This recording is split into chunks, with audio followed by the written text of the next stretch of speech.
হাই everyone, সকলোকে মই নতুন এটি ভিডিঅ'ৰ জৰিয়তে বিবিধা ব্লগছলৈ পুনৰবাৰ স্বাগতম জনাইছোঁ। আজি মই আপোনালোকৰ আগত শ্বেয়াৰ কৰিব ওলাইছোঁ এবিধ থলুৱা খাদ্য চেংমৰা পাতৰ ৰেচিপি। বনোৱাৰ আগতে মই ইয়াৰ গা-গছডাল আৰু পাতখিলা কেনেকুৱা তাকে দেখুৱাব লৈছোঁ। ইয়াৰ গা-গছত সৰু সৰু কাঁইট থাকে আৰু মাজৰ ভাগ খোপোকা একেবাৰে কচুৰ নিচিনাই, কিন্তু পাতখিলা ত্ৰিভুজাকৃতি আৰু ঢাপ কটা থাকে এনেকুৱা। এইবিধ উদ্ভিদ বিশেষকৈ নদী কাষৰীয়া অঞ্চলত আৰু পিটনি টাইপত এনেকুৱা ঠাই পোৱা যায়।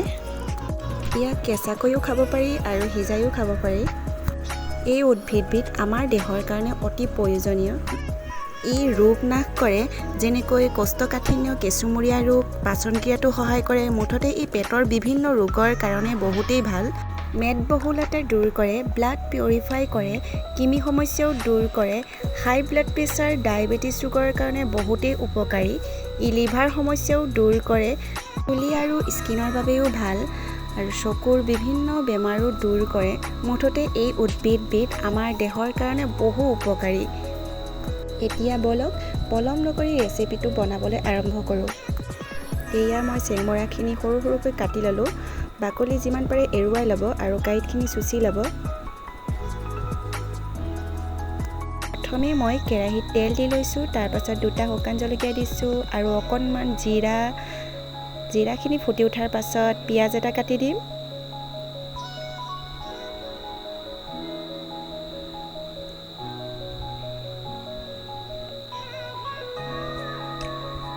পিঁয়াজখিনি অকণমান ৰঙচুৱা হ'বলৈ দিব। তাৰপাছত বিলাহী এটা সৰু সৰুকৈ কাটি দিম ইয়াত।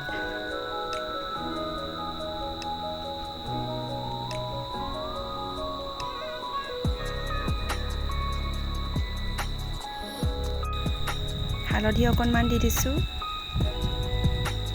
আৰু অকণমান লৰাই মই ইয়াত দিম সৰু সৰু 3টা জলকীয়া।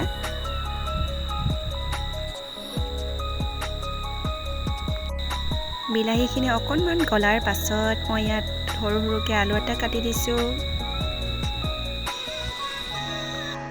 আলুখিনি অকণমান সিজিবলৈ দিব। তাৰ পাছত চেংমৰা পাতখিনি ইয়াত দি দিব।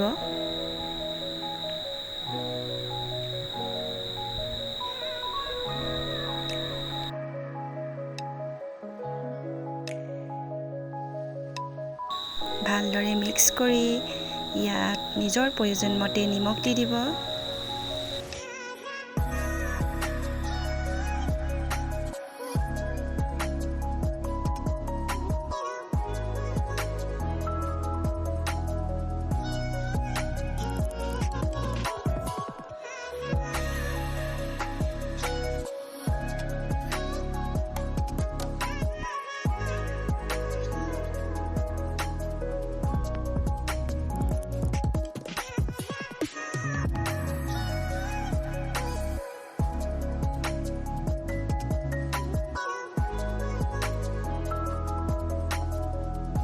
এয়া চেংমৰা আঞ্জা ৰেডি।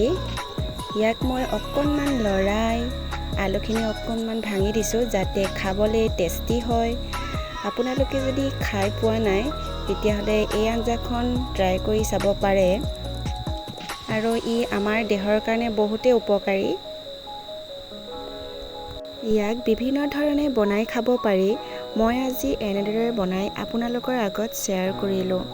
যদি ভিডিঅ'টো চাই ভাল পালে প্লিজ লাইক, কমেণ্ট, শ্বেয়াৰ কৰিব আৰু চেনেলটো প্লিজ ছাবস্ক্ৰাইব কৰি দিব।